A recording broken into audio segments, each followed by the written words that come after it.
Are you a DoorDash delivery driver?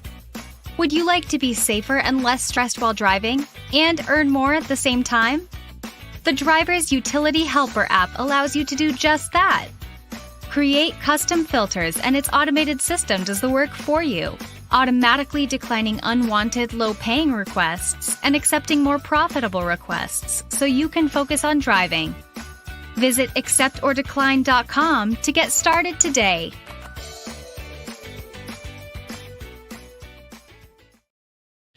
Hey guys, welcome to the Gig Econ. Oh wait, it's not the Gig Economy podcast. It's the RiDESHARE Rodeo Roundtable. Thank you guys so much for joining us tonight. I am filling in for Steve as the showrunner. Apparently, he feels like I have enough skill and talent to do that. I'm not sure why he does, but appreciate you guys all being here tonight. We've got people that I have not met on the panel tonight. Of course, you know John. He does Ship, Spark, DoorDash, Uber Eats, from Dash Theory TV. Marco, who has done a shit ton of DoorDash deliveries. Thank you for being here. Brandon, for Dashing Grandpa, a Sparker, a DoorDasher, an Uber Eats, and an Amazon product testing. I'm interested in that. Xander, thank you so much. Just meeting him as well. Uber, Lyft, RiDESHARE, Curry, and Rody. I do all those as well. Joe, wait, did Joe show up? No, he's still not here. We're working on it. And then I am Jason from the Gig Economy podcast. Steve and I have been friends for many, many years, although we've never met in person. I helped him start his podcast back in the day. And so, yeah, I've done gig work since 2016, and I do it all. And earlier, Marco had mentioned something about something deliver. What were you talking about? The wagon something. Oh, and yeah. I mean, I immediately went to it and see if it was there in my area, because I'm like a gig whore. I tried to download all the apps, and you never know. I got a bunch for you, man. I got Zifty. Have you heard of that one? Have you heard of Zifty? No. That was pretty popping over here too. Yeah, I feel like every year there's a new one that comes out, and then I try to dominate it before it becomes flooded, which with me was Walmart Spark. 3 years ago, I cleaned up on Spark, man. I made so much money, and now it's just like crap. So, yeah, if you guys could hit that like button, of course, and subscribe. And yeah, John's running the chat tonight, so John's going to yell at me. Huh? I'm trying to multitask here. We got the chat going. You're trying to get Joe in this somehow. I know. We got some fun stuff going on tonight. We got some fun stories too. I think he said he's in the background, but I mean, I can't tell. So no, he's not. He's not in yet. So, yeah, Joe, if you can check that email that Steve sent, if you didn't get it, John can resend it. Actually, yeah, I don't want to put the link in here because then a bunch of people. Yeah, I was gonna do that, but then I kind of like backtracked. Yeah. All of a sudden, we have the RiDESHARE Rodeo. It would be a roundtable. It would be just like a Coliseum at that point. I mean, it would be kind of fun, and then we'd be like, "Okay, that's racist. We're out. Delete. You're gone. You're being a bigot. We're out." Yeah. Sorry, Steve. We had to delete this entire podcast. Yeah, we went off the rails for the first 10 minutes. And by the way, you got a channel strike as well, Steve. FYI. Oh, yeah, we got demonetized and everything else. Yes, Brandon. So, as you know, on the roundtable, it's kind of like what I do on my show, which is infotainment. We kind of talk about news, just stories from the road, stuff like that. So that's kind of what we're gonna jump into tonight. We got a lot of news going on. Some of it's okay, some of it can be kind of sad with people dying and shit like that. I try not to talk about that too much on my show, you know what I mean, because it's like we always talk about the bad stuff. But John, tell me about this self-driving car, speaking of bad stuff. Yeah, that's Arizona for you, right in my neck of the woods. As a matter of fact, I remember when it first happened years ago. It was an Uber self-driving car. The lady that was behind the wheel, at the time, and after I read this article, a lot of interesting things came out. But at the time, it was the driver that was blamed. The self-driving car ran into a lady trying to walk her bike across a crosswalk.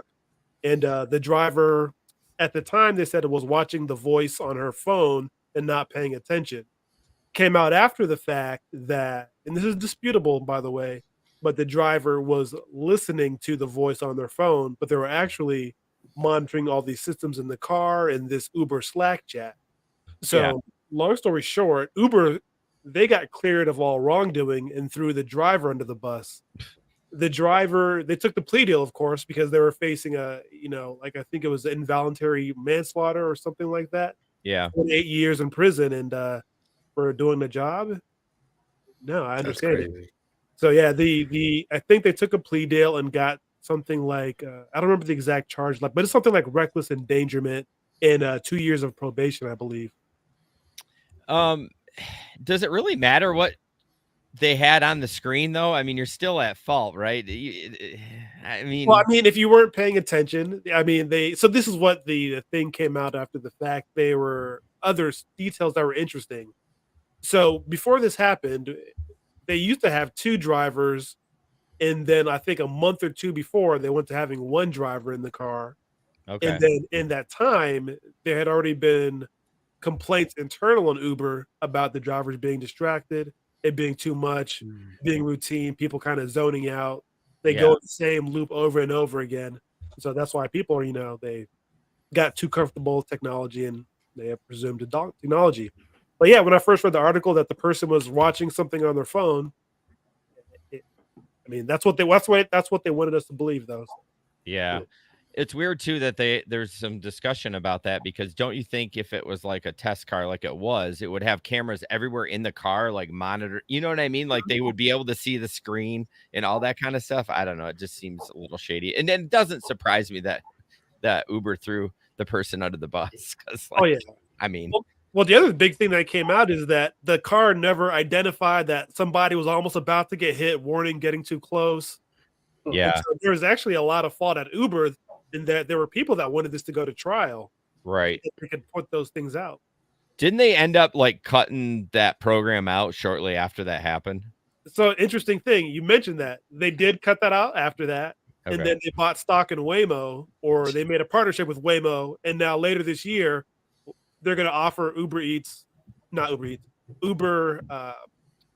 driverless rides through Waymo. Okay. They're still back to square one at the end of the day, which is ironic. Yeah, that is really ironic. Make somebody else responsible for it. Pretty much. Yeah, I don't trust the self-driving. Back in February, Me neither, man. I rented a Tesla, and I want to trust it. I like technology, and I rented a Tesla, and that MFer would be on the highway and just slam on the brakes. No cars around. I'd just be like, brr, and it'd be like, you know what I mean? You're like, shit. You know what I mean? And so it happened 2 times, and I told my wife, I'm like, nah, that's it. We're not using it anymore. So, I mean, if Tesla can't get it right, I don't know who else is going to get it right. I mean, they're definitely a tech company, not a car company. And so, yeah, I'm just not super comfortable with that. The only experience I've had with the self-driving is my girlfriend has a Nissan Rogue, and it has the self where you don't have to actually hold the steering wheel. You can let go of it for a minute, but it follows the stripe. And when there's an exit, it starts to exit just a little bit, and then it pulls back over. Okay. And I'm just wondering if like these Teslas and all that do that just a little bit. No, I've ridden in one of those too. It's herky jerky in the non-Tesla ones. The Tesla one is smooth. It'll exit for you and everything. Like it did okay, but it just like it just stopped when it shouldn't have. Like I get it if it gets up to a construction sign, it doesn't know what to do. I can understand that. But if you're on the middle of the highway, no cars around, the lane markers are on there, why are we slamming on the brakes? Like unless there was something wrong. I don't know, but yeah, I love technology too, and I really want to embrace it, but I'm still just a little nervous. Yeah. For me, I think I would have to be intoxicated to get in that to go home, just to feel better about myself, and just close my eyes and go to sleep. You know, I wouldn't advise that. Yeah, I have zero experience in Teslas, and me being in California, that cycle is being heavily pushed out here. They want every single driver out here to have to go electric by, I think it was by 2035, I believe, if I'm not mistaken. Yeah, I think But that's correct. yeah, Nice. but I'm still on the fence about that, because one of my concerns is, say you have to travel like a very lengthy trip, and we've all heard about the batteries, that's pretty much like your engine. So if you're running, like, let's say the AC, you're running the radio, you're charging your phone, that all of that electricity wastes mileage Yeah. on the vehicle. So that's one of the kinks I think they need to work on, add, maybe find a way to add more mileage to the battery. I don't know. I'm not too tech savvy on that stuff, but yeah, I'm still on the fence about that. I did see Toyota announce a 795-mile range EV That would that's be coming Toyota out. doing that.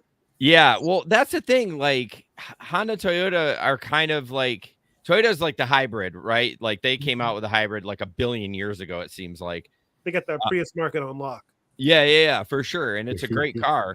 But Honda and Toyota have been like holding back on the EV, like everyone else is kind of going forward. But yeah, 795, and like the charging can be done in 10 minutes. Like it's, I don't know. That's insane. I don't know how they're going to do it. They must have technology that no one else has, even Tesla. So I'm going to go ahead and say it. It's the aliens. The aliens give Honda and Toyota the tech. I love Honda. Right, I have a Honda Pilot, and I love that car. I mean, I just wish they, would come out with an EV. So, no, everyone doesn't have to buy a Tesla because, yeah. Anyways, someone said that, let's see, someone got an AZ got stuck in their Tesla when the battery overheated and shut down the computer. Jeez, that's not good. You know what? Also, I heard, we talked about our show a couple of weeks ago that there's self-driving cars. I don't know where, but the community hates them so much. So they're taking traffic cones and just tossing them on the hood, and it shuts the car down completely. I've heard about that. Yeah. They're called something Rebels. That's hilarious. Remember. It doesn't break the car, but it literally won't move. It'll just block traffic. And that's what they're trying to do because they don't like them. Whatever community it's in, I'm not sure. That's pretty funny. Yeah, it is funny. Yeah. So this next article, I can't read, so I don't know if anyone, that's the one I was talking about, the Wired one. Uber CEO says he'll always find a reason to say his company sucks. And oh wait, no, it's not letting me. It started letting me read it, but did anyone get a chance to read that? I did not get a chance to read that word. Well, we might be just skipping that one unless I can. Well, I think you can pretty much fill in the voids. I don't. Just by reading the headline alone, it sounds pretty much like Dara is, looking for ways to expand the entity, which is Uber, and he has all these different divisions. He has the rideshare division, he has Uber Eats, and now I believe, because I did read some of the article, and I believe he wants to expand it to like boating and trucking, I believe. Okay. Yeah. Yeah, they're already kind of doing the trucking a little bit, right? Or maybe not. I know isn't that the Uber Freight, or what is it called? Uber something like that. I can't remember. Xander, are you mainly a rideshare driver? I do a little bit of everything. I'm all over the place when I'm not doing rideshare. I do a little bit of deliveries like Amazon Flex. I do Curry. I do Rodeo. Okay. I was just curious. I know there's other ones that I do, but yeah. I try to stay busy. Does anyone else have done rideshare at all on the panel? Yeah, I do. Yeah. How many rides y'all got? I'm just curious. I don't know why this popped into my head. I don't know. I was only started recently, so not that many, but I would say a couple hundred. Okay. At least. Oh, you're a newbie. Okay. Yeah, for sure. Yeah, rideshare is interesting. I 20,000. How many? 20,000. Jesus, that's a lot. Okay, you're definitely a veteran. Yeah, I've been at it for 6.5 years now. Okay. Yeah. I probably got about 8K. I actually got burned out with rideshare. I definitely I definitely like delivery better. I don't know why, but I don't know. The small talk just gets so old, right? Like, you're saying the same damn thing every time, and yeah, it's just, I don't know. Yeah, I only do it on the weekend, so I don't think I'm there yet with being, burned out by it. But yeah, for sure. But I could see why if you did it every single day, for sure. Well, that's what I like about here. We had the military base, and they always have good stories. Oh yeah, I imagine the soldiers. Yeah. RiDESHARE Warrior, I have about 22,000. What number is that? I don't know. That's 22, 20, maybe. Let's see. What if it was voice to text? What would this say? Oh yeah, 2200. 2200. Yeah, something like that. 20 to 2200. I think that's about right. Instead of 22,000. 22,000. 20,000. And he's up with you, Xander. Whoa, okay. Jeez. And I think Rick, he's in California as well, if I'm not mistaken. Damn. That's a lot. 22,000 rides. Yeah. In California, getting that Prop 22 money, well, all of us struggle out here. Anyways. I don't rely on it. I'll be the first to say I don't rely on it as much as people. Xander, is it always the same vehicle? You've got a new vehicle at some point. So I'm currently now in my second vehicle. Okay. The last vehicle I had to give it away because, with the inflation, gas prices going up. Last year, I had a 6-cylinder vehicle at the time, and it was just getting too hectic to keep up with the gas, the maintenance. So I downgraded pretty much. Yeah. Oh yeah. I have a hybrid. I'm a big believer of the hybrid gang. I feel like that's the way to go right now. Yeah. Maybe in like 15 years, I think EVs, but right now I think hybrid, best of both worlds. Yeah. I'm with you, Nova. Prius gang over here. Just enjoyed this year. Welcome. Brandon, let's talk about Walmart. Let's talk about Spark. Says you have a great story about a timeline story that Steve talked about. Can you talk a little bit about that? The timeline story? Yeah, I don't know. Says he has a great timeline story. You can tell panelists and chat will fully understand what he's talking about. Is he putting you on the spot? Says apparently it's launched for today. My biggest thing that I tried to, and I believe there's a few drivers in the local area that are kind of starting to understand it, is because you had a lot of drivers that came in from DoorDash and Uber Eats because they hear Spark paid really good. And they was used to 450 to 750 orders. So they try to take all those orders on Spark, and what their misunderstanding is, it's the difference between apples and oranges, because Spark, on the average, you're only going to get 1 an hour on the average. Now you can get 2 and occasionally 3, but on average, it's going to be 1 an hour. So whatever that order is what it pays. That's what you're going to make an hour. Yeah. And and people have the dollars per mile ratio embedded in their head from DoorDash and everything. Yeah. But with Spark, that the mileage doesn't really matter. You don't think? I mean, not within reason. I mean, if it's paying $25 and it's 17 miles, I'll do it. It doesn't matter as much. But I'll dispute that. 17 miles for $25 is a lot. Well, here we're in a rural area, so from here to the closest Walmart's 11 miles from me. Okay, so it's based on your market. Okay, relative, it makes sense. But I have had people comment that they are in an area where their Walmart loaders are very quick and they can get 2 an hour.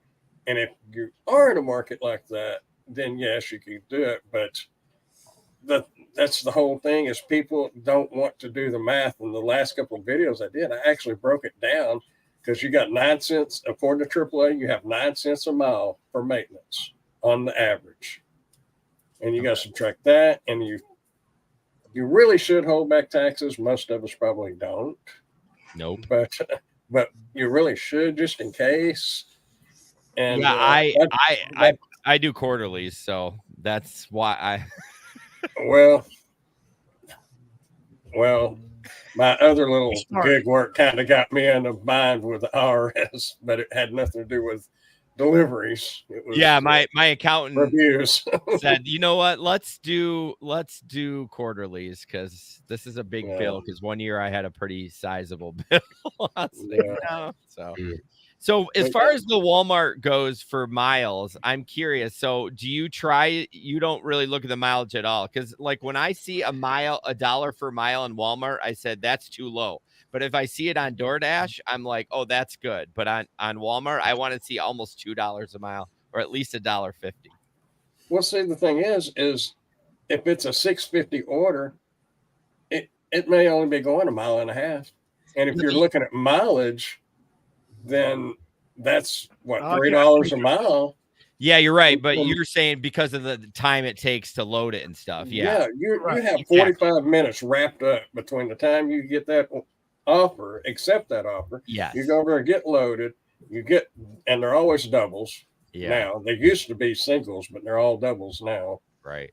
And by the time you get that delivered, you're looking at 50 minutes. And even if you can get to an hour, that second one is going to put you into the next hour. Yeah. So you're not going to average more than 1 hour. Occasionally, shopping orders are a little different. You can get a couple of shopping orders in pretty quick. Yeah. Yeah, Walmart is interesting. It's kind of different from anything else. It really is. I agree. So I think I've discovered recently, and I'm probably going to make a video about this after. I'm going to put this on the list of videos to make about this. Like DoorDash or the other gig apps, the base pay is the same pretty much no matter what restaurants you're going to. With Walmart, at least in my market, I've noticed I've delivered for 4 or 5 different Walmarts. And the base pay ranges about $5 to $6 difference. There's one where, every order averages around between 12 to 15. And there's another one I'll go to, and the orders, they average closer to 20. And even the other day, I got one that was a $50 one that blew my mind. And so I always talk, that's something I do recommend is if you have the luxury of being able to go to multiple Walmarts, explore them and test them out. Yeah, we have 3 Walmarts here, and they flick. There's about $1 difference in the base pay in each one of those, but the $25 and $30 and $40 orders are no longer. The average order here is about $8, $9. What do you feel about batch orders? Do you do those, or? I will do them if it's, because some of those can be about $40, $50. Yeah. And it may be 18 drops, and it may take you 2.5 hours, but you're not going to be sitting on the side of Walmart waiting to get loaded. Because I hate waiting. I hate it so much. I despise it. I will multi-app while I'm like, if I have to be there and I got 20 minutes, I'm like, fuck it. I'm going to go do an Uber Eats. Like, I cannot stand sitting still. Yeah. Well, see, recently, and I don't know if it's in all markets, but our market, and I've read a few people on Reddit, they've changed the time that they roll out the round robins. Oh, they used to be a quarter after, now they're 31 after, 29 to 31. So really now I can probably get back into multi-apping and pick up an Uber or DoorDash between, because here you pretty much have to be in the Walmart parking lot to get an order. Used to you didn't, but now you do. But even at that, you have enough time to grab a McDonald's order and deliver it on your way back to Walmart. Where used to you couldn't, because it'd be 5 or 10 after when you finish. They'd give you 5 minutes to get back to that parking lot, and most of the time you can't do that. So today I sat for freaking 30 minutes in the Walmart parking lot. Like, I was ready just to go home. Wow. And I get an Uber Eats for like $10 for 5 miles. I'm like, yes, let's get me the fuck out of here. So as I'm pulling out, I get a shop and deliver for $27. And I'm like, I'm doing the Uber, and then I'm going to go do the shop and deliver. And my buddy's like, why don't you just cancel? I'm like, well, first of all, it's slow as hell. It's summertime. I'm taking this $10. And you get like 90 minutes for those shop and delivers. Yeah. Walmart never bugs you like, hey, where are you? You're like, just go. Not like Grubhub. Or DoorDash, you're 2 minutes and you're like, hey, bro, where are you at? I'm like, taking a shit. Like, give me 2 minutes. All up in my ass. Like, where are you? So, and they're pretty concise with where the products are, right? They Yeah. give you like the Shop exact, delivery. yeah.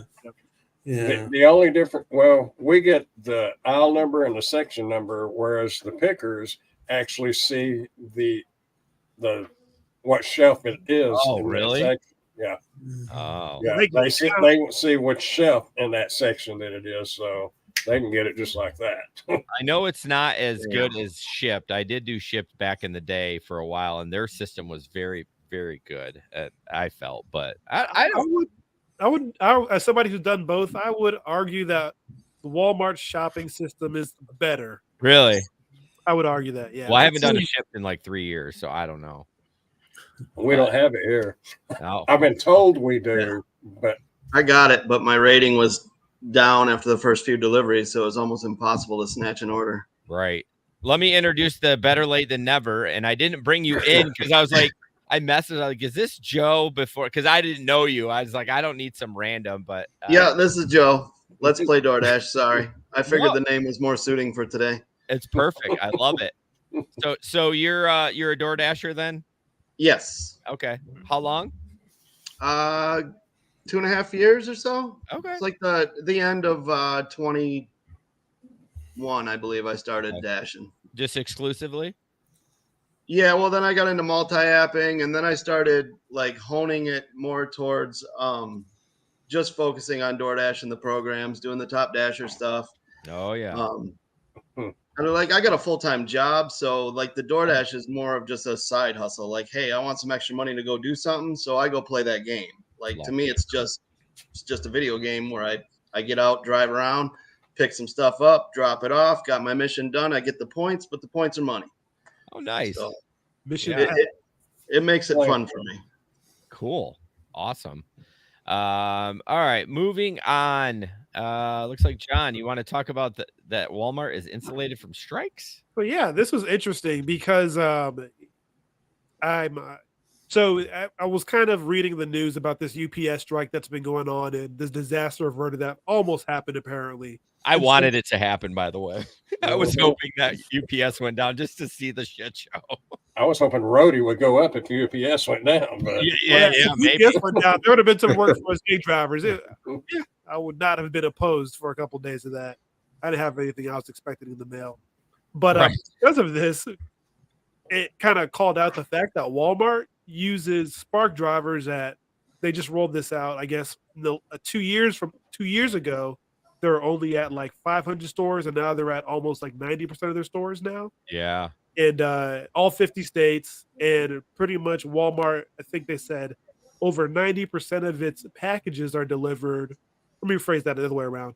That UPS only delivers less than 10% or less, and that the majority are through Spark drivers. Spark, they have their own trucking routes as well as their own, those electric vans. So Walmart, if UPS said, hey, we're not going to deliver for you, Walmart would have been like, okay. Yeah. Cool. That's going to hurt Amazon. You should talk to them, not us. I know we're kind of talking about Spark, but Brandon, I have a story for you, and this just happened yesterday, and I'm sure you've delivered TVs in a batch order, right? Yeah. Okay. And I don't know who else does Spark. I apologize. I do Spark. Yeah. I'm still on the waiting list. Okay. Waiting list for over a year. So Yeah. you're not missing anything. yeah. So the batch orders, you figure they're like what, $2? Like mine yesterday was like $2.50. I figure per delivery equals out. If you take the amount you make minus whatever. So I get this TV, and it's 3rd floor on an apartment. Now, what would you have done there? What would you have done? Now, like, would you have buzzed them and drug it to the elevator and brought it all the way up? How big is the TV? Yeah. Okay. So these TVs are so light nowadays. I mean, I delivered a lot of them on Christmas, and I'm just like spinning them around, and I'm not even that strong. They're super light. It was a 55-inch. Like I could grab it and more just like awkward 55 inch. awkward. Yeah, it wasn't super heavy. So would you bring it up there? I would try to call them and be like, hey, I'd at least try to contact the person. So in the note it said buzz the thing, right? And usually when you buzz them, they're never there, right? You can't get in. I'll just leave it right there. So I buzzed it. She's like, who's this? I go, Walmart. She goes like, hey, I'll be down. I'm like, I took a picture and I got the fuck out of there. There you go. I would have helped him get it up there. Well, no way. I'm not. I guess what I look at is like, we're not getting tipped for this. We're just a basic, we're just. That's what I do think about batch orders. Like my customer service goes. I mean, I'm not going to intentionally just, like throw something in the bush, but if I can't get into a building, I'm going to set it there. I'm sorry you ordered TV like this way, like, because this is where I feel like you talked about UPS. I feel like Walmart is just cheaping out and like, oh, let's give it this dumbass gig worker. He'll deliver it for $2.50. You know what I mean? It just kind of. The only time I've left, and I've done it one time, that's my one and only story on something similar to that. And it was recently, and it was like 3 cases of water and those cat litter scoopable, and it's heavy. And there was 4 bags of those, and then regular groceries. And the stairs were about like this. And when you stepped on them, they moved. Oh, that's fun. Oh, yeah, that sounds fun. So that's a wrap. Yeah, I'd set them at the bottom of the stairs, and I thought, man, I don't know. So I got my camera at an angle where I could get the picture of the staircase also, and took a picture and sent the people a message, says, I'm not physically able to get that to your front door. I apologize. And I left, but I contacted support, and it was all good. And I was worried about it because I thought, what if that was some little old lady that can't hardly get up and down them stairs? And my girlfriend says, well, if it's a little old lady that can't get up and down the stairs, she probably wouldn't be living there. So it made me feel better. So, okay, we're good. But I felt bad about it because that's the first time I've ever done anything like that. Yeah, I don't know. I guess I don't feel as bad. I mean, I'm not a mean dude, but like, I'm just like, do I really want to lug this TV all the way up? Like, yeah. And I don't know if the customer knows is that we're delivering it or if they think it's just going to come to you with UPS or FedEx. I don't know. I think when they order online, they just think I don't think they are cognizant that a normal person that's not working for, deliver packages for a living is delivering that. Like we deliver groceries for a living. Yeah, I've had people. I had that happen with me. Have you guys heard of Viho before? Viho, like it's like a last mile. Yeah, it's basically like Amazon Flex, right? Oh, and you do a lot of like HelloFresh, like Nespresso coffee, Lululemon. They have their own partners, right? But obviously, people assume that they're gonna see a UPS guy or something, So like, you don't have to wear like a uniform or a vest, but they're like, if you want to, you can. So hey, do you guys have a vest? Because I look a little more legit. I'm not trying to go to somebody's yard, looking all sketchy and stuff, Oh, yeah. So I'll always be like announcing myself, like, "Hey, I have your delivery," like, "Don't shoot me," like, things like that.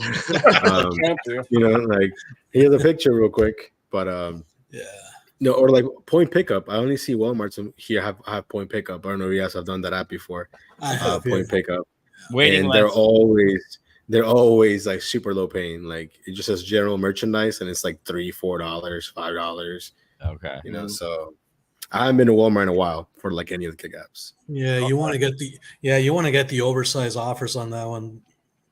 Yeah, for point pickup, because a lot of the times you're delivering, flat screens, and going back to what you guys are talking about, leaving items at the door if the customer's not home. The only time I can honestly tell you that I left a flat screen outside of a customer's front door was the very first time I got an oversized offer on point pickup. It was a 65-inch. It was early in the morning. I get there, I knock on the door, nobody answers. I try calling the customer, they didn't pick up. And so at this point, I'm like, well, what do I do? And point pickup has this thing that you don't necessarily have to call the customer to leave any items in their property. So what did I do? I take out this 65-inch TV out of my trunk and I start rolling it into the property. And I left it there, but I made sure that it was not visible to the viewing public. Right. How did you do that? It's 65 inches. Like no one's got a porch to hide that. That over top. They had pillars. They had pillars. Oh, okay. Yeah, and the gate was accessible. It was one of those easily open gates, and I just like you guys were talking about rolling stuff in there. That's what I did. I think if Walmart or maybe Point Pickup said you may not deliver these without the customer home, I think I would bring it back, or I would refuse if I rolled up and it was a TV, I would refuse it because we don't get paid enough to screw around with that stuff. Yeah. Call them like when I deliver a TV, I'll knock on the door, I'll ring the doorbell, which I never do for anything else because I want them to come get it. I'm not I don't want anything to happen to it, but I'm not going to sit there for 5 minutes, wait for somebody to come and answer the door. And Walmart doesn't require it. They says we can take a picture and leave it. And I figure those TCL TVs, I mean, that 55-inch was probably less than $300. Walmart's probably like, you know what? Screw it. Like, just leave it. We'll replace it. Yeah, and looking back on it, I'm pretty sure the customer got their TV because I never got an email indicating, the customer didn't receive their product. What happened? I never got them. So right. So, Bud Soda, that's a good point. Same with Amazon Flex. I have a saying with Amazon Flex: no package gets brought back to the warehouse. I don't give a shit if the business is closed. I'm delivering that shit. Like, Walmart doesn't want their stuff back. Amazon doesn't want it back. They would rather take the chance that the customer is going to complain. 99%, I bet no one complains. They get their package and it's like whatever. So I have a motto, like nothing gets brought back to the warehouse unless it's a cancel mid-route. Then I'm not going to obviously deliver it, but I'll bring it back. But yeah. So let's see. Nova, let's go to you. I did not realize this when we were talking DoorDash, but you were recently deactivated from DoorDash? Yeah, for sure. You know what's funny about this? You know what's funny? I haven't made a video, but I got an email and it said, my name is so-and-so. I'm a specialist from DoorDash. We saw your video. We'd love to help you. We'd like to help you. And at first I was like, because they're asking for a lot of info. Because of course my email on my YouTube is not the email that I sign up when I sign up for DoorDash. Of course. Right. They're like, we need your phone number, your email, like all this extra info. And I was like, I don't know about this. So I was kind of skeptical for a little bit. And then they sent a follow-up email like, hey, we're still here to help. We want to help you, blah, blah, blah, blah. So then I gave him my info and I haven't really heard back from them yet, but it's only been like a couple of days. So I don't know. It looked legit, but at the same time, it also said to avoid confusion, don't contact support, but this is your like reference number or whatever. If you need to call, you can, but try not to because it'll mess up the communication within DoorDash. And I was like, that sounds shady as shit. Yeah, it does, right? It does sound hella shady, like, man. Account's already deactivated, so what can they do? Right, exactly. It sounds hella that's shady. a good point. But, like, as long as you're not sending your bank info or your social security number. Yeah. Oh, no. If they would ask for any of that, I would have been like, nope, I'm not falling for that. But I mean, I don't know why. I just tried to log in one day and it said, what did they put on there? Like unusual behavior, or whatever. And then very shady, right? And then they had just done a background check like 2 months before, so that was fine. So I was like, that can't be it. And when you go to appeal, there isn't even an option to put unusual behavior. They give you a bunch of them, like fraud, all these things. So I sent the appeal. I did get an email saying they received the appeal, but they never send the original why you got deactivated. Like, you know what I mean? So I've been on that, and then that, if anything, that kind of opened my eyes to maybe I was relying a little bit too much on DoorDash, and then I just started downloading apps like VHO, there's Zifty, Delivered, all these other apps that I've been doing now, to the point that if I do get back on DoorDash, I'd be like, you're gonna get my sloppy seconds now. Like, it's not gonna be like it was before. You're my side piece now. I mean? Like, it's no longer a one app. Right. Apps ain't loyal. Yeah, that's that's good that you've done that. We always talk to people on our show to have multiple buckets of revenue because you just don't know when one app's gonna like my co-host Jesper, he got deactivated from Lyft a while back because he has a lead foot. He got caught doing like 100 and a 70, doing gig work, trying to get back to the surge back in the day when it was a multiplier. There was like a huge country. It was like 8.0, and he's like hauling ass. Anyways, he got deactivated from Lyft, and then he recently got back on Lyft, and then all of a sudden Uber did the background check, and yeah, I'm glad he did, because he would have not been able to work. I think one app that I feel like either came back to life in my market is Grubhub. Grubhub was dead in the water for years. Yeah. And I don't know if maybe because I have it open on my phone and it's open on there now, like in the background. But I've been getting good, decent orders, and I can't even schedule, because when you go to schedule, there's no blocks. So like I just toggle online, and whatever comes my way, I'll take it. But it's definitely been interesting for sure. Now, do you think this is anything related to the whole Amazon or Grubhub is included with Amazon Prime now? I think so, because it used to be they give out a free year, then they give out an extra year, so it's 2 years for free that you get with Amazon, Prime or whatever. Yeah. So I think so. I think people are probably using that a lot. I mean, when I order food, I'm not giving DoorDash my money. They deactivated me, so I go to Grubhub.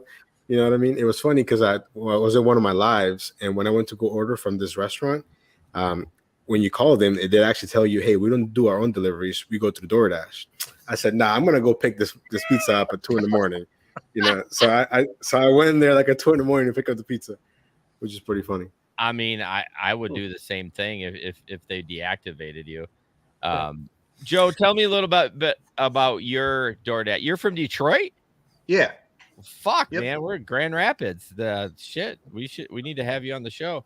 Tell me about DoorDash with you, what your experience is. Like I said, it's a side hustle for me. Yeah. But riding, like, I focus more on trying to do the programs, not so much because I give a crap about the money and stuff. I know that's insane, but it's more so I want to show this is what it's like for people doing the programs. Yeah. And I've been able to average 25 to 32 bucks an hour still in my market. My market's awesome. And my acceptance rate is well above 70%, and I'm still doing this. Okay. I found more so it's finding areas of your market, you know what I mean? And obviously tips and tricks. I use my pause button in certain areas to get away from areas where I know I'm going to get crap orders. Right. But I rarely see $2.25 offers anymore. And I don't know if that's because of my acceptance rate is up, or the locations I'm dashing in. It could be just my market. Yeah. Yeah, that's cool. Joe, I wanted to get your opinion on this. My show was last night, and we talked about this, and my co-host didn't like this because it changes the game, but I know how to use StreamYard, John, because I have it, so I download this for my computer. But this is on a DoorDash screen. It says tips help motivate a dasher to quickly accept your order. Dashers are free to accept or decline any orders and tips, and can help make orders attractive to fill. So to me, I look at like that's a bid for service, and he's like, I hate that. They should be able to tip after the service. But like, this is what I'm talking about. I wish Uber would do this. I wish they would allow the customers to bid to service for, like, someone has a far ride, they're way far out, like throw 10 extra bucks. Okay, now we're talking. So what do you feel about that? I really like that DoorDash is doing that. Anything that involves like adding, some support for us as dashers and delivery drivers, I think it's a positive thing. And if it's putting in the customer's face who might not know that, hey, it'd be better if they send them a message, hey, we pay our drivers like crap. And if you want this order, it'd be in your best interest to, throw a tip on there. But they're not going to do that. Well, Jesper says, my co-host, he's like, well, DoorDash should pay more. I'm like, well, yeah, I think they should too, but guess what? They're not. So at least they're doing this. And he's like, yeah, I guess. But I'm like, but I think it's also about the customers. Some customers are not going to tip no matter what. It's like there's people that shouldn't be ordering food, and they have just enough for the food, and and that's all they got. So some of my better tips were like Taco Bell, like cheap food, and then some of my worst tips are when people order like high end food. It's like, yo, I get it. You had just enough for your food, but you forgot about me. That's not cool. Yeah. So I don't know. That's why I like Uber Eats on the way that they tip on their screen, how it says, it says it's like 10, 15, 20%, or 15, 18, 20%. It says, show appreciation for your driver, has a bunch of colors and animations. Like Uber Eats, when it comes to that part of their ordering process, they put a lot more emphasis on it. Agreed. And DoorDash is starting to catch up, but I think they can take one more step further by adding those tiers in there. Well, I think even maybe the other apps do it, but I know Uber does. It's raining out. Make sure you tip your dasher. Oh yeah. I said that with the raining. It's raining out. Yeah. I really do like that. With Grubhub, I think it automatically defaults to 20%, and you can tip after the fact too. Like when you rate your food, you can also do it like an additional. You can't take it back, but you could do additional, which is cool. Right. Joe, are you a top dasher? You're not a top dasher, right? Yes, I'm a top dasher. Even with you can do top dasher with 70% acceptance rate? Yep. Oh, I thought it had to be like 85 or something. No, it's got to be 70% by the end of the month, and that's pretty much it. You got to have 100 deliveries in the previous month, and you got to be at 70% acceptance. Okay. Now, there was a comment I saw here earlier. Let's see if I can find it again. Here we go. See if you can answer this, Joe. Is Top Dasher worth it enough to quit multi-app? For me, yeah, it seems like I still have Uber Eats and Grubhub, but I haven't even been turning them on lately. Like I said, I've just been hitting my $25 to $30 an hour doing DoorDash only. How many miles do you drive to earn that, though? What's that? How many miles are you driving to earn that? I'm doing long order miles, some of them, but I'm seeing more bangers from like the LOP stuff like that. But my longest drive will be like 8 miles, but the majority of them are anywhere from 1 to 4 miles on average, and they're paying $6 to $12, $14. Do you feel the pressure's off you a little bit to do some of that because that's not your main source of income? As that, 100%. Definitely, like, don't come to my channel if you're like a full-time, like you need this for full-time, because I am all about the fun, man. I said, I like being out driving. I like experiencing those things. Yeah, I saw the comment said she's worried about not multi-apping because I know what she's worried about. She doesn't want to get screwed. You know what I mean? And like not have the money at the end of the month to pay the bills. So I think not having as your main gig, you can kind of like, what, I'm going to try this Top Dasher thing. You know what I mean? Yeah. And as far as whether it's worth it, like, I don't think any of us can speak to any other individual because it's very market specific, and it's very, you got to be knowledgeable about your zone and areas in it. And I've been doing it long enough. Like I said, if this order takes me over here, I better pause my dash, because if not, I'm going to get bombarded with crap orders. Yeah. Do you ever do by time at all or not? Yes, I do. I experimented a little bit with it, but it just turned out to be crap. And I mean, there's no proof, but it just feels like that's where all the no tip orders go to. So yeah, my base pay is up higher, but I'm getting the long mile no tip orders, is what my experience was with Earn by Time. But I find, like, if I use it at certain times of the day, like when it's slow, or if I'm out past like 9 o'clock at night when you're in the long drive-thrus for Taco Bells and stuff like that. Yeah. That's really the only thing I see an advantage to it, because it just seemed more and more I was Earned by Time, less and less I was seeing these catering orders, or less and less I was seeing these orders with nice tips on them.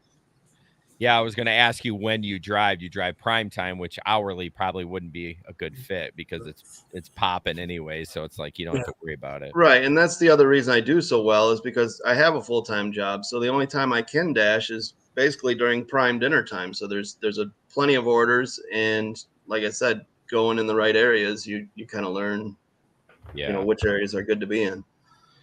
So let's how many hours do you put into it? Let's see real quick. Let me pull it up. Well, he's pulling that up.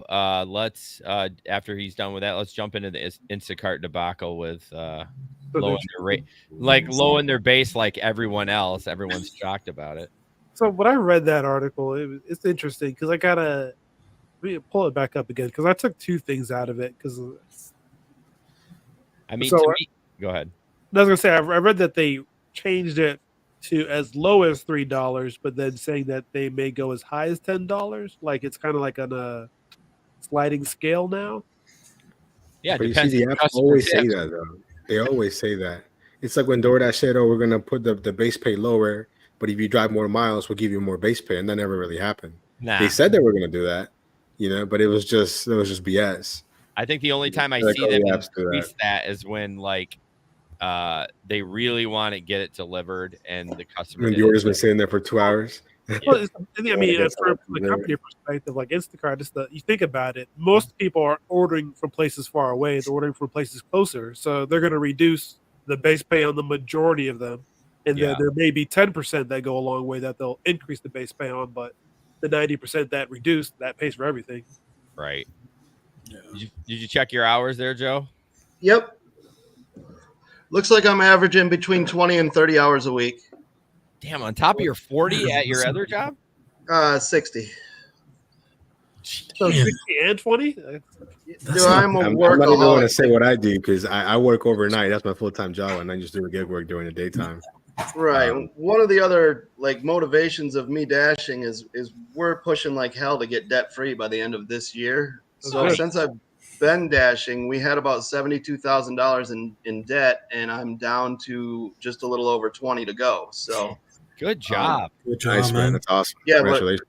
I work my ass off. You know what I mean? I put in 10 hours a day at work, and then I go out for 4 to 6 hours dashing after work. And in between that, I got to make dinner for the family, spend time for homework, not in the summertime, thankfully. But yeah, it's just busy, but it's about sacrificing now so later I can be better, not have to work so much. Yeah, well, so you can live like no one else. Yeah, I'm glad you're not buying... Dave Ramsey, baby. I know what you're talking about. Yeah. I'm glad you're not buying a Corvette with it. I mean, I'd be excited for that too, but I'm glad you're paying down debt. That's awesome. Yeah, that's the whole point of it. And then once I'm debt free, who knows where the game's going to take me, or what we're going to do, possibly transition. Yeah. Maybe a bass boat. Yes, you're doing a Tesla. More like rental properties. Awesome. On a lake with a bass boat. There you go. Exactly. That's what I would be doing. So back to the Instacart thing. I don't know. Does anyone do Instacart? Like, do you have it? I turn it on like once a year, and then I'm like, this is okay. I've done like 30 or 40. I actually did one yesterday for Michael's. It was a shop and deliver. It was worth it. I don't know. I just walked in and said, "Hey, where can I find this?" I wasn't gonna go searching around. I'm no dummy. I've been in Michael's like 3 times in my life, and it was some those what are those cricket machines that make t-shirts? It was something like that. But yeah, I don't do Instacart. Like, I had it on today, but like, God, it's just terrible. They batch 3 or 4 orders together, and it's like 76 items for $22. And I'm like, I just get stressed shopping like that. I can only do 1 order at a time. But so the article basically says that people are upset, right? Because they're lowering it down to 3 or the scale. I guess it's funny how they say that. They said it's funny. Yeah. Batch is like delivering a bag of chips or a pint of ice cream will pay at least $4. That's double the minimum of other platforms. Like $4 is good. Well, I mean, it's just going to be like DoorDash. It'll be $4, but if you don't tip, then I'm not going to take it. I'm going to look at it and go, I love those. I love those like Walgreens getting chips and pop. I love those because usually you make like $10 on them, and those are usually solid $10 for 2 miles. Yeah, Walgreens, I'll take those. Yeah, so I guess I'm not gonna. Are they really going to put a base for like an Aldi or a Costco for $3? I don't know. I don't see that happening. So, okay, I got a question for y'all. All right. Who's responsible for the base pay being so low? It's a split between the company and the vendor, whoever's buying it from. That's what I would say. You don't think it's the driver that's responsible for the base pay? Mm-hmm. How do you if you break it down, it's simple. I mean, if you're a business and you can get something delivered for $3 and you got drivers doing it, you're going to do that. But if the drivers are not going to do it, you can't go down to that base pay. So I think it goes back to like someone's going to do it for whatever the money is. You know what I mean? So we could decline all we want. There's someone out there that's going to take these crazy Rodeo orders that I see in my market, like $28 for 60, 70 miles, and then I refresh my market, But they're drivers. You know what I mean? So it's always going to be like that. So it's always going to be somebody there that just sees dollars and they don't care about anything else. And then, Yeah, I try not to judge people because I get it. people are struggling, and you know, I lose my mind with Amazon right now. Amazon Flex, they hired a bunch of new drivers in my area, and they're all going for fucking base pay. And I'm watching the app going, you emmer effer, you emmer effer. But I get it, you know, $63 for 3 hours. That could maybe make them pay their rent at the end of the month. I don't like it because, you know, they're going to go drive 150 miles for that 3 hours and hopefully they learn. But like, I try not to judge too much, but secretly while I'm watching the app and them going for base pay, I want to throw my phone through the window. But well, if they break it down and see how much they're actually making, most people are making about $4 an hour. I know, but see, some people don't care. Brandon, they're like, I know, I get it. I'm with you. Like, I take that for $30 an hour, not for like $21 an hour. You know, I totally get that, but like some people just need that money that night or that next day, and it doesn't matter. They got a bill that's due in 48 hours, and they can't take a time from not earning money. No. But I understand it, but I still think it's dumb. I mean, when you look at the numbers, it's dumb. Even me taking that 30 an hour, I mean, I could get fucked on that route too and drive 200 miles. I don't know, but hopefully these drivers will figure it out and they'll go bye-bye. But yeah, it's been stressful. And they're sitting there. We're not going to figure it out. I think companies do that on purpose. So like they'll hire a bunch of drivers and those drivers will be like, this is not for me. And then within a week or two, they're gone. Well, you know what? But for that week, it was perfect for the company. You know. What Flex? Exactly what Spark did. Yeah, Flex has been doing that the last couple days. What they do is they're basically preying on the scarcity of the routes. They'll drop one for base, it gets scooped up, and another one 15 minutes later gets scooped up. All day I watch them drop, scoop, and then people realize, they look at it and go, "Oh my God, I got to take it at base rate." Now, tell me if not 15 or 20 routes surged to $30 to $35 an hour 2 hours before the route. They fucking did. But you know what I mean? But like, no one lets them wait. They take that stuff at base pay, and it's just so frustrating. Now, when all those routes are surging, ask me if I got one.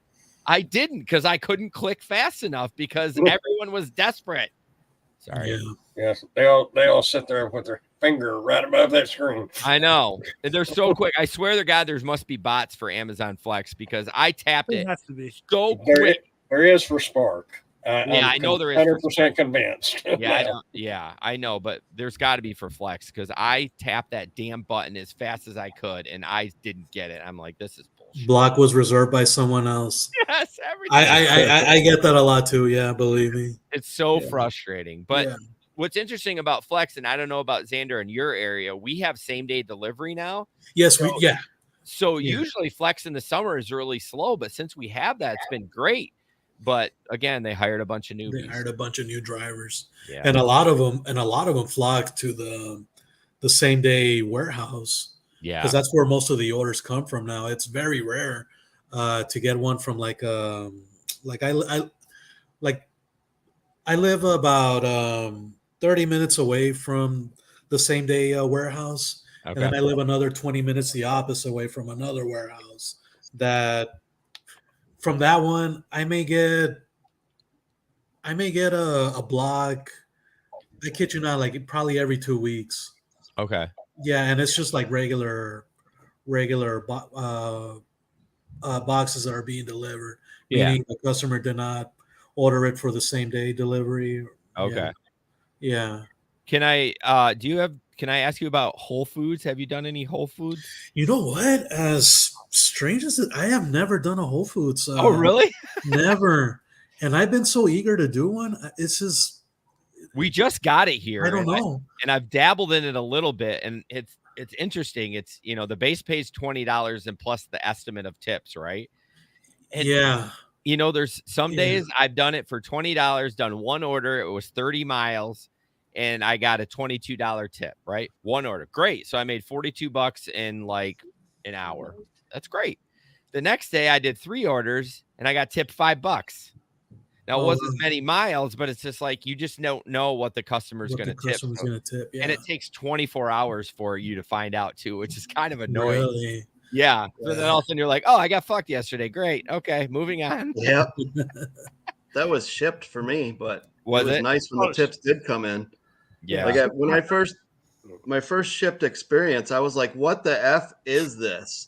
And I was like, I ain't never doing this app again. And then like 2 days later, bing, I'm getting $20 tips rolling in. And I'm like, okay. Yeah. Yeah. John, you did a lot of ship too, right? Yeah, I had the same thought process. When I did my first shipped order, I was like, let me try this out. And I was like, wait, this only paid me $8? Forget that. Yeah. And then I got a tip later. I was like, okay, I'll try this again. But when you first are going into it not knowing that, like it sucks. Yeah, exactly. Yeah, you're like, what is this? Why would anybody do this? I think really hard. One of the hardest gig apps, honestly. Yeah. Have any of y'all been a victim of tip baiting? Oh yeah, at least once a week. Oh wow. On Walmart, yeah, at least once a week. Yeah, you got to be careful, and it's tough to monitor who does it too. Like I multi-app so much. If I was just mainly Spark and went to the same areas, I think I could figure it out. But yeah, my big pet peeve, do y'all have any restaurants that use DoorDash to deliver their food and they keep the tips? I don't know any of that keep the tips, but I do know restaurants that use DoorDash. Yeah. I know restaurants that have been accused of manipulating them. I know in my area at least, Papa John's big culprit, and then like Jersey Mike's and Chipotle at once upon a time. But yeah, Cottage Inn Pizza was one of them. I heard the manager laughing about it. Oh. And then there is an expensive like Italian restaurant out by us, and I always get catering orders, but they always have 0 tip on them.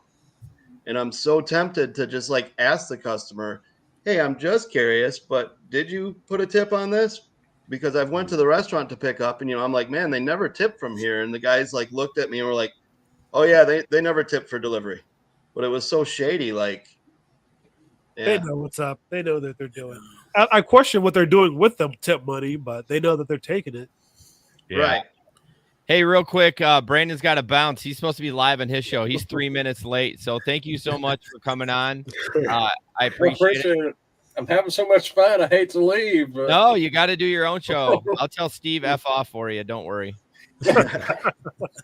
I'll text me after a while or more. All right. Have a good night. I appreciate it. Y'all have a good night. I do want to talk about GigWise comment right here. I love their app, but you never know what you're going to make with those tips. I've had them come in 9 days.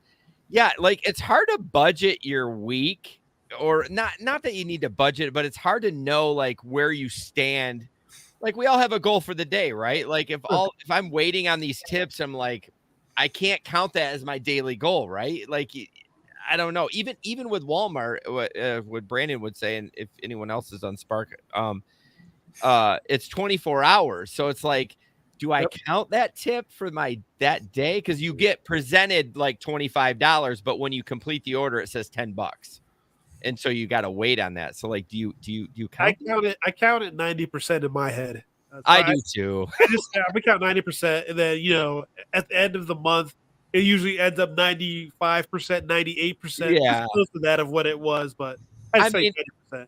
I think that's fair. I kind of do too, because it also like I want to go home. I mean, if it was a $15 or $20 tip, that's a good chunk of money. You know what I'm saying? The big. So when I see a big tip, I screenshot those because I do want to know if the big ones are gonna pay $5, $10 tips. It's not worth it. When I see like a $50 order and a $25 tip, believe me, that better show up as $50. It better show up at least $40 tomorrow. Anything less than, like, I can understand if maybe there's something was out of stock and maybe went from, I don't know, to 48, 47. I've seen that happen, and I consider that okay. That's just an adjustment, not a bait. What I kind of like about Spark is that it doesn't base like Instacart. If you don't have a lot of that stuff, it reduces your tip because it's based on the value of the gross order. But Spark doesn't do that. Like if it's 3 items and you can't get 2 of them, it's the same regardless. I mean, they can take the tip away, I guess. So I feel bad about that sometimes because like I'll like get a 5-item shop and I'll find 1 item and I'll be like, I hope this is really 25 tomorrow. Still, we'll see. It isn't being like most of the time it ends up staying the same. And I'm like, I know. I do feel bad for them, but hey, I like it. I typically don't take 1-item shops because of that. Because if it doesn't pan out, it's like you're screwed. You know what I mean? So you got to cancel it. Xander, can we talk a little bit about your rideshare as far as like how are you making that work for you if you're doing mostly that right now. I don't know if you are or not, but yeah, that's what Steve wanted me to talk to you about. How am I making it work? Yeah, I mean, because like rideshare here is tough. Like in different markets, there's different quests, right? So right now, like my quest this weekend is 60 rides. I get a $250 bonus.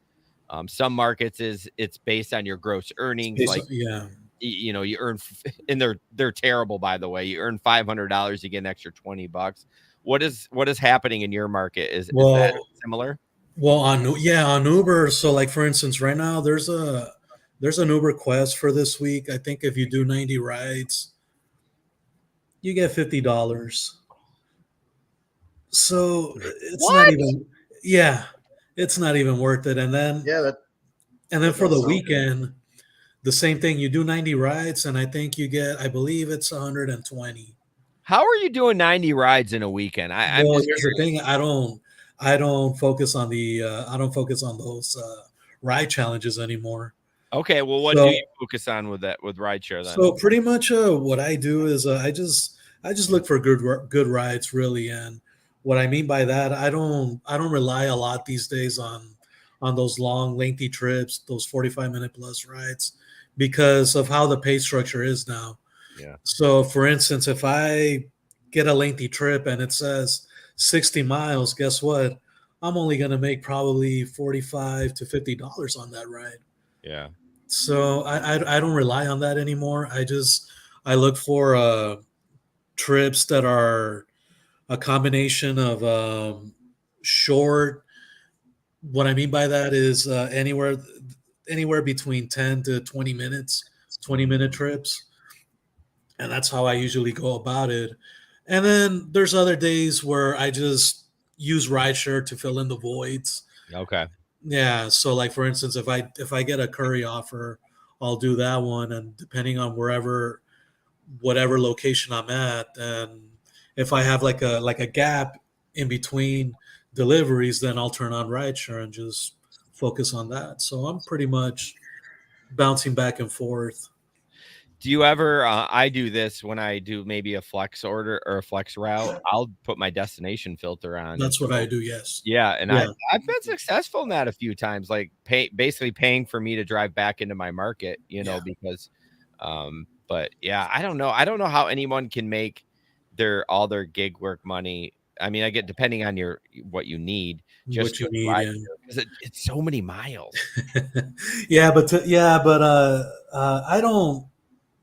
I don't do rideshare fully. If that's the question, I don't rely. It's not like something I do every day.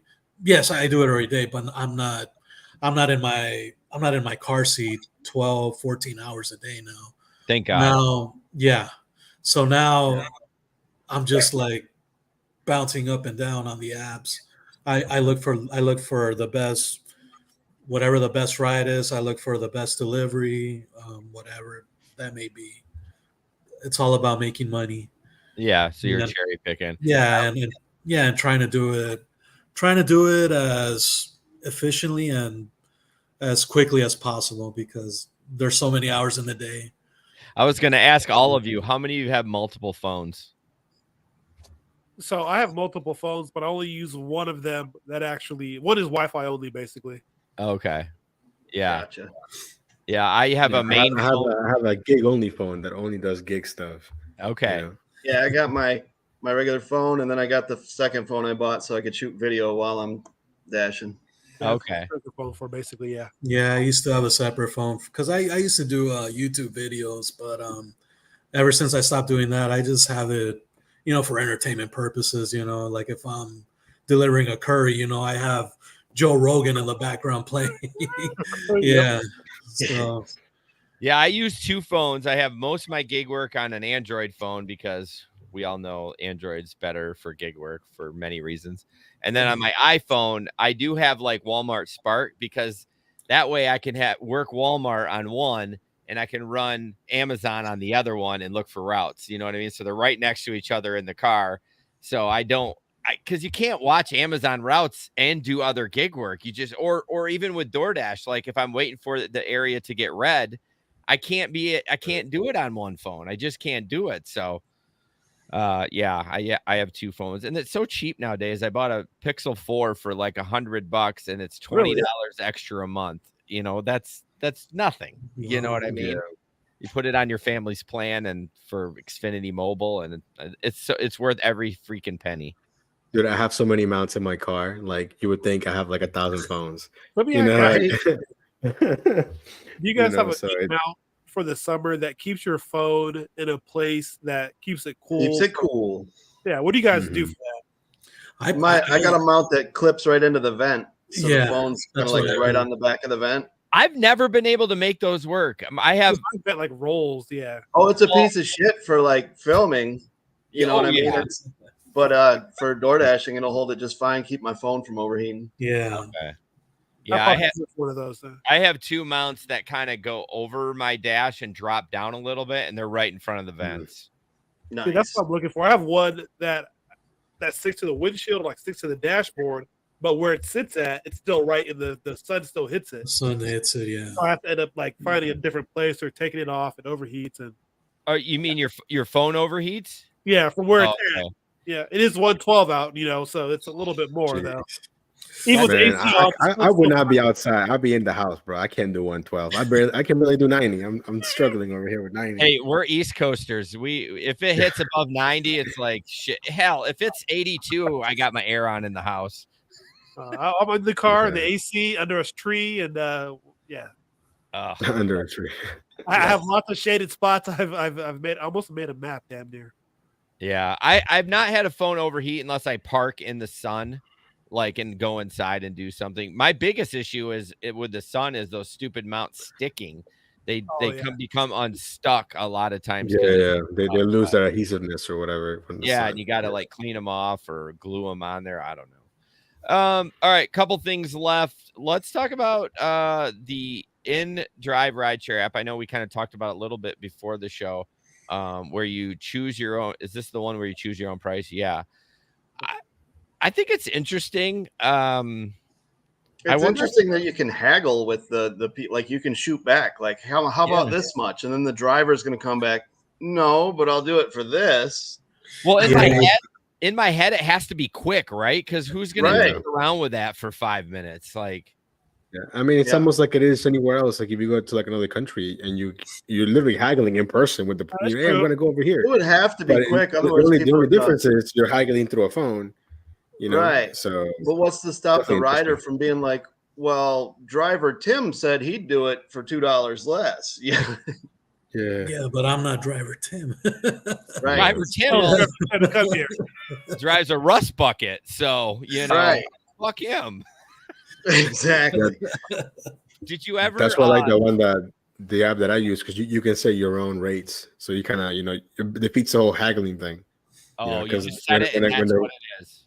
Like, yeah, so then when the offer comes in, I can still decline it if I don't want to do it. So. Now, when you say you set your own rates, do you set it like a per mileage rate or like a... Yeah, you can do it.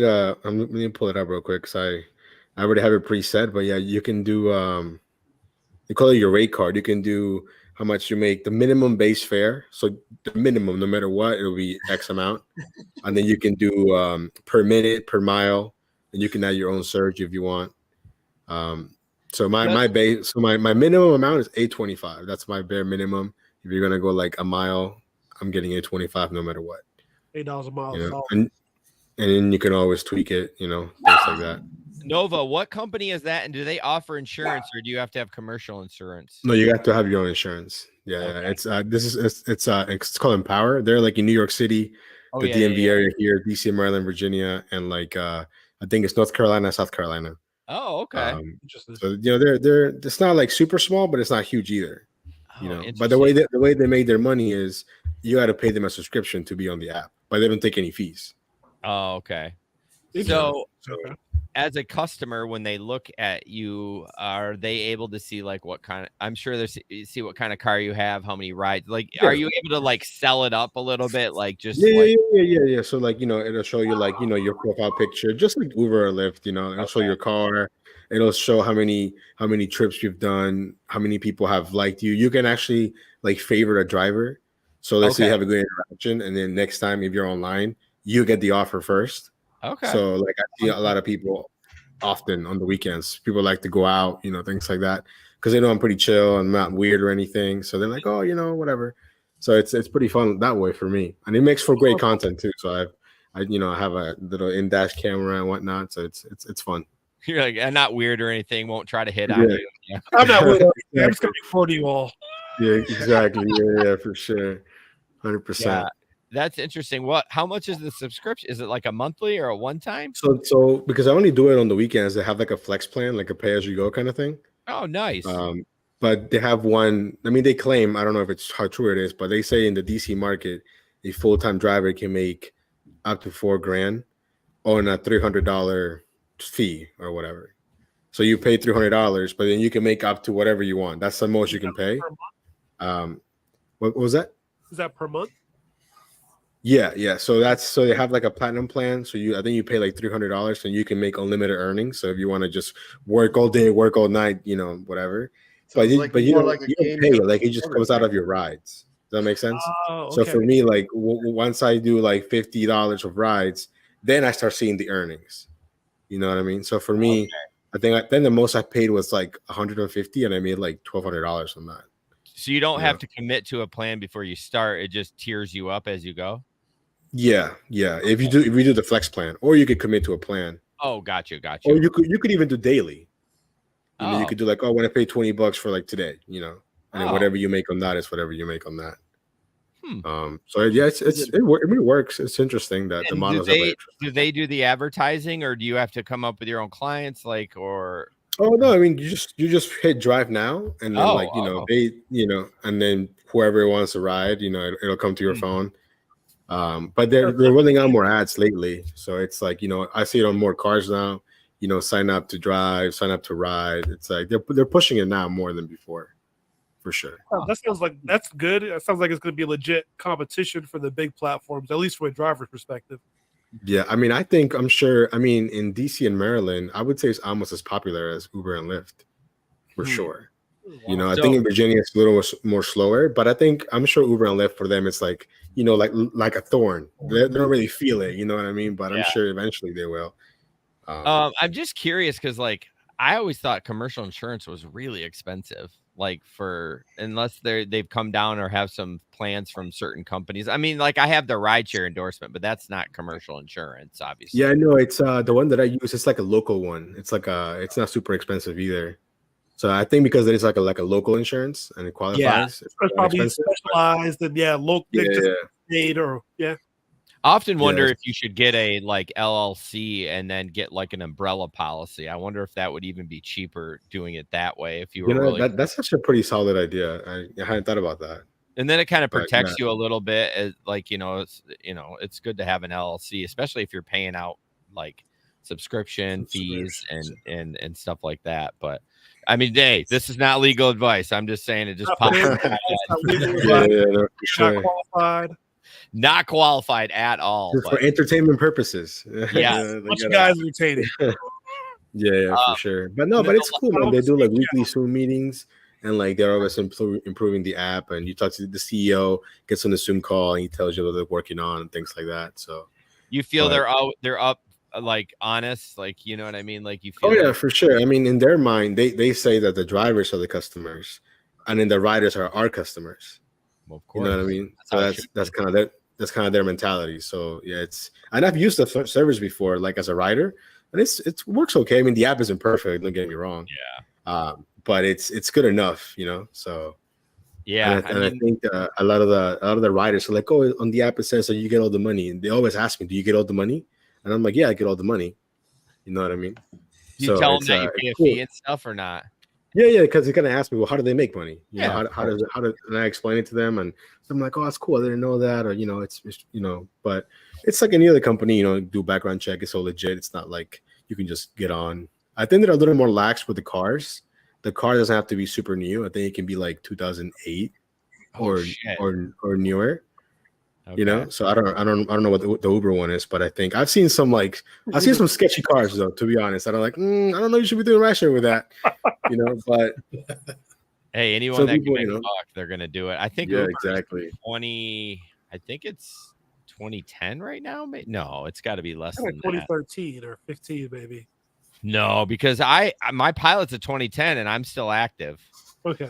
It's 13 years Yeah, old. I mean, my car's a 2012, so I think I'm still good for a while now. Blood soda, it can have a few dents. Yeah, mine's got a few dents. Let me tell you, it's not a junker by any means, but I mean, it's got Might be some 265,000. What's that? Might Joe? be some duct tape holding up parts of the car. Yeah. Right. The funny part is there must be some shitty ass Ubers out there because people get in my car and they're like, "My God, it's so clean in there," and like, guys, all I do is vacuum and wipe it down. It's not like I even take leather conditioner or anything to it. And they're like, "This is amazing. Like, is this what? How old is this? Pretty new." And I was like, "What have you been riding in?" I have people tell me, man, like the driver didn't want to turn on the AC. I'm like, what? You gotta have the AC on, man. That's ridiculous. You gotta have the AC on. Who wants to even be in a car without AC as a driver? Like, exactly. Because the driver is complaining about the gas prices. I'm like, bro, if you're complaining about the gas prices, you shouldn't be driving. No, well, you'd be surprised. A lot of these drivers, their AC doesn't work in their vehicle, so a lot of the times they're still working. Yeah. And I only know this because I've had several passengers relay that information to me because right now it's the summer, right? I have the AC on blast. I don't care. And I always get complimented for that. Oh, thank you for having it on and things like that. And I get the same thing. Oh, your car looks new. You know, it smells new. Yeah. And I'm like, but my vehicle's a 2019. We're in 2023. How could that?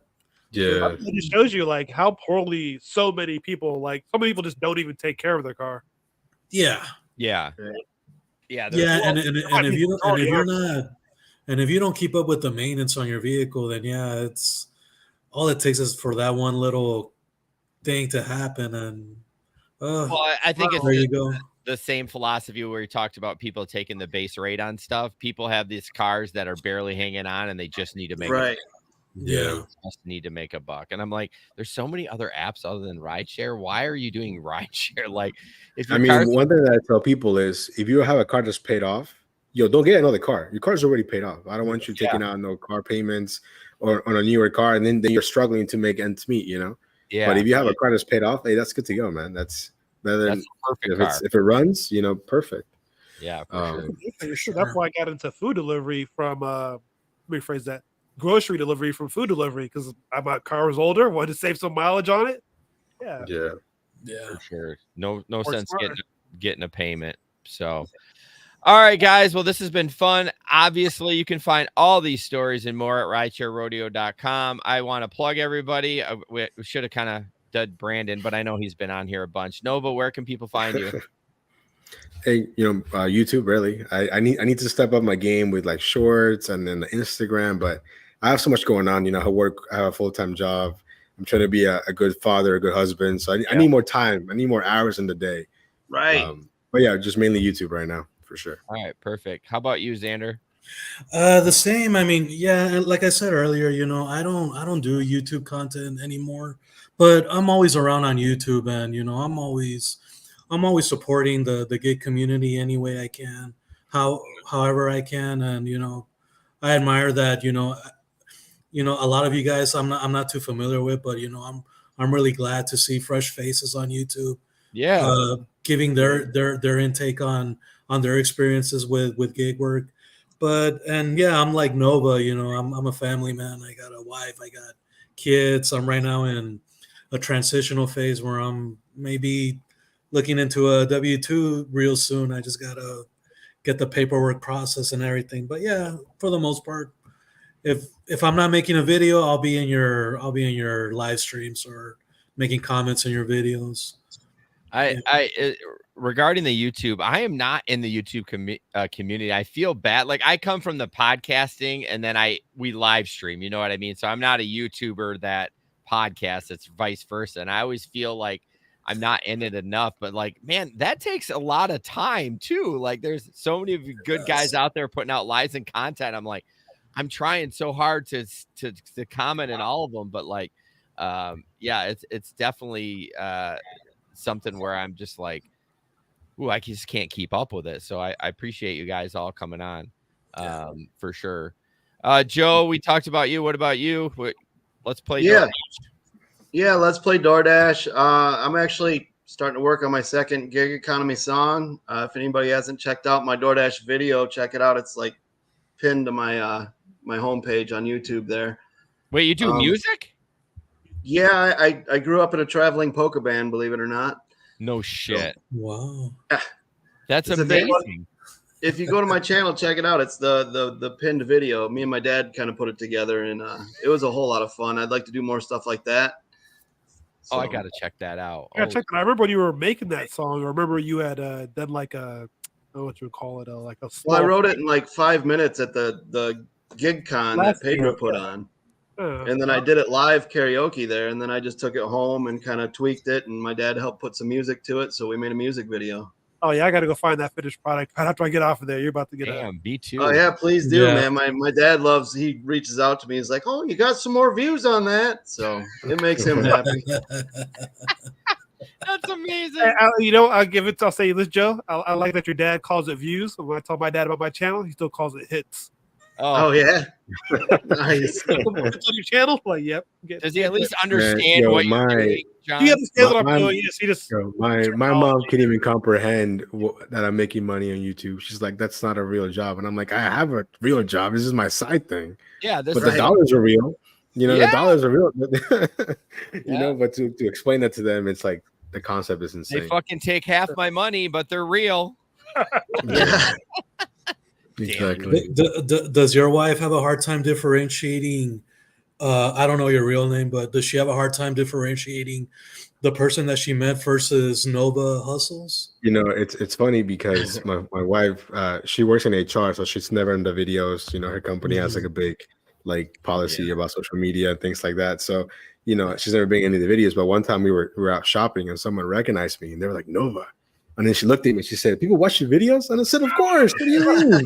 I was like, it was hilarious. And she was like, you know. So I don't even think she subscribed, man. To be honest with you, she's that kind of person. She's the kind of person that watches but doesn't subscribe to anybody. My wife's the same way. It bothers me. She's not. My wife. I've been podcasting the Gig Economy podcast since 2017, and she's never listened to 1 minute of it.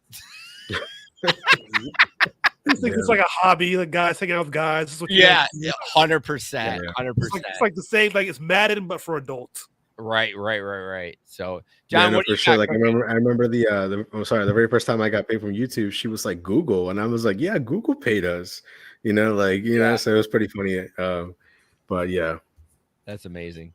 That's cool. John, what do you got cooking? Man, I got some Spark videos, but right now, focusing on the video. Xander might be interested in this, but about getting a work from home job. I work from home in addition full time, in addition to my gig work. I'm kind of like Joe, not 80 hours. I got 40, and I do another 20, so I get up to 60. Okay. I'm not there yet, but yeah, that's my next video is about what a lot of people kind of talking about with Xander is looking at that transitional period, potential looking to become a full time or even a part time work from home, and so I'm just going to tell people what I did to get mine and my experience over the last year and my recommendations to other people if they're looking for work from home jobs, where a bunch of them are at and what a bunch of them are doing, and just using my experience to help people out, to give them that leg up. That's the next video. Shot it, got to edit it, but shot. Yep. Yeah, it's tough. I don't know how you guys do those videos and the editing. I do audio editing, and that's like totally my thing. Well, on top of working and DoorDash and trying to do the videos and get them out in a timely manner, it's impossible. Yeah, it's tough. Yeah. It's tough. Well, and then I was I used to edit with my phone for the longest time. This many hours a week a day to sleep to this many hours a day to sleep. Yes. Or I'll be at work and it's like, what are you doing? Not editing a video. Yeah, exactly. That's why we do lives. We put it up on YouTube. Whatever happened is lives are the best way to go. This is like zero editing, man. Yep. I edit the audio a couple days later for podcast. You gotta edit yourself during the lives. I found that out. Yeah, exactly. So and then you got to do the thumbnails. You got to you gotta make sure your hashtags are on point too. Oh, God. Yeah. And you gotta see how many times you can do a selfie like this. Right. No, I copy and paste. Yeah, you know Gods what's are so good. funny? I forgot this YouTuber's name, and he does DoorDash, but I can't remember his name. And he just changes the filters, so it's the same picture, but he has a blue shirt, a purple shirt. Like the shirts change, but the picture stays the same. And I thought that was so genius because I was That like, is "There's no way this man's smiling the same every single photo." And Yeah, it's just you just change the color of the shirt. I was like, What's the YouTuber's name again? I can't remember his name. It's one. I gotta look it up. Let me see if I can find it real quick. Is he a gig worker or just someone? Yeah. He does like DoorDash content and stuff like that. Oh, I can't remember his name. Well, Nova's looking that up. My show live streams every Wednesday at 8 p.m. And actually, speaking of YouTube community, we are having Pedro on next week, Wednesday at 8 o'clock. I'm nervous as fuck. I'm not going to lie. I'm usually not nervous, but like he has such a big following. So it's like I feel like I'm going to. All eyes on you. I know. So, yeah, man. I know. So two Wednesdays a month we do B-side where we interview a creator or a gig worker, a gig creator or a gig worker. Obviously, he's both. So yeah, he's going to be up next week Wednesday. I'm very appreciative that Steve introduces me to everybody, and I can't thank Steve enough for that because I've met so many cool people like you guys. I'm just a little nervous because like he's kind of like a YouTube gig god. I don't know. I kind of look at him like that. So, but I'm sure it'll be fine. It's a laid back conversation. But yeah, every Wednesday at 8 p.m. Eastern live stream, and the audio podcast comes out Monday. Yeah, Pedro's a cool cat too. Yeah.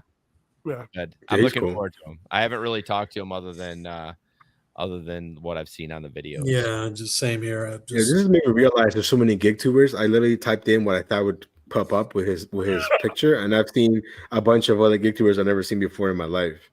Right? That's amazing. I'm trying to find them, but I'm scrolling, but I can't. That's all right. We'll find right, at some point. Well, guys, thank you so much for being on the panel, and thank you everyone for chatting. I don't know a lot of these people gig wise. Well, I know I've seen Bud Soda before, maybe gig wise I've seen before. RiDESHARE Road Warrior Rick,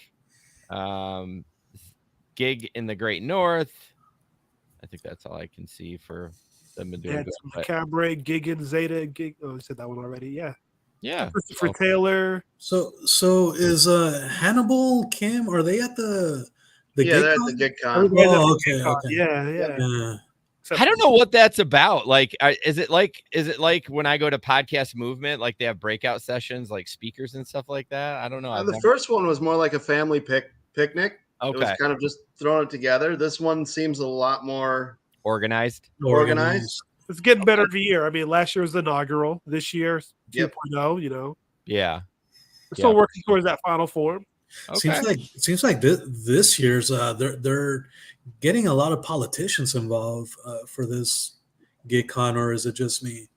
They do have a lot of. I think they have some discussions. A good roundtable coming or a town hall coming up. Yeah, talking about a lot of things related to the gig work. Because the last year there has been a lot of policies, a lot of reality around that. Yeah, so we're just trying to get ahead of it and try to hear from these people what their plans are before they just try to say, I was going to do that. Right. Sure. Yeah. All right, guys, have a good night. Thanks again. Yes, have a good night. Thank you for having me. Have a good night, you guys check out that video. Leave me a comment on the music video. All right. We'll do, man. For sure, man. Thanks. Cool. Yeah.